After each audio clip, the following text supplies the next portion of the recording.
Principles of Wing Chun blocking techniques. Now, in the terminology of Jocko Willink, something is either effective or it's ineffective. So the first and foremost goal of any block is to be effective.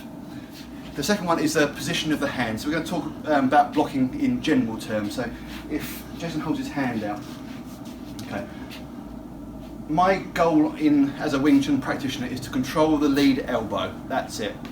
Now, on lots of occasions, I won't be able to actually reach his lead elbow. Okay, so I need to settle for as much toward the elbow as I can. Okay, so ideally, I'd like to be here.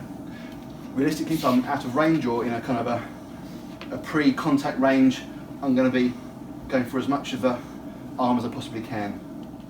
The next point is a general point for Wing Chun, which is forward intent or forward pressure. Okay, rather if Jason does a straight punch to my head or a jab, okay, I'm always seeking forward. So Jason then retracts his hands, I can then pursue and control.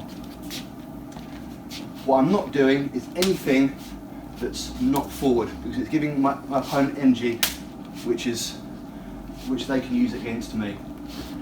When we get to the scenario where Jason does a round strike for, say, a round punch to the head, okay, I can't go forward towards Jason or knock the energy through his core, but I'm going forward into that point of contact. So okay, the last point with regards position is about if you need to face the point of contact. So for a straight punch comes through, I'm facing that point of contact, pushing that energy through my opponent's core to control. If Jason does, say, a round punch now, okay, I don't need to face that point of contact because it's not heavy enough. So I can then come through and start striking. If that punch was a lot harder, a lot stronger, I'm then going to face that point of contact to get all of my structure behind that limb. So it's all of my body weight versus one limb, whether it's an arm, leg, whatever, and then I can turn off. In a previous video we talked about speed, so trading power for speed. So if I want to be as fast as possible, I need to be as direct as possible. I have to work in the assumption that Jason has got the fastest punches in the world. Either way, even if he hasn't, I don't want to be wasting any time. So my blocks on my hands are going to go straight for the offending limb. So straight punch please, okay, round punch low please, straight into it, okay. No flowery movements, no kind of swinging, straight through. I haven't got time to go up or around. It's going to go straight to that area, control it, and then in. Okay, kind of deadly important, yeah. The second thing is that hands, link this point, hands lead. Okay, they're not subservient to the arms. What I mean by that is your hands are going first, not your arm structure. Really important. So if Jason does a round punch, hands go through. Again, if the arm goes in its entirety, it's a lot slower, and that's time I haven't necessarily got if Jason's going to punch very, very quickly.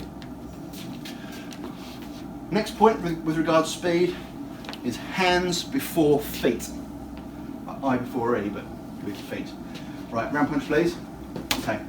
My feet, no matter how fast I train them, are always going to be slower than my hands. They've got to be independent. They've got to be independent limbs. I can't be doing this simultaneously. It works well again in a classroom scenario when Jason's just doing round punches left, right.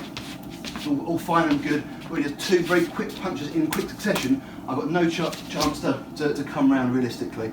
There's a volley of attack, he's attacking me very aggressively, I've got no chance to move my feet as fast as his arms are coming in, no matter how experienced I am. The next thing is having the shoulders fixed in place. So in the form, our shoulders are always straight. The same applies when we get the Chun.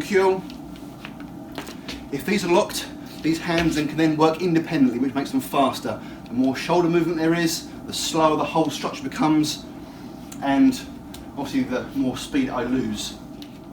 The blocking itself, with a few exceptions like Chi-sau for example, the elbow is always obliquely downward, which gives me structure. Okay, the higher it is, the more unstable it is, and the more it can be, or the more I can have my limb manipulated against me.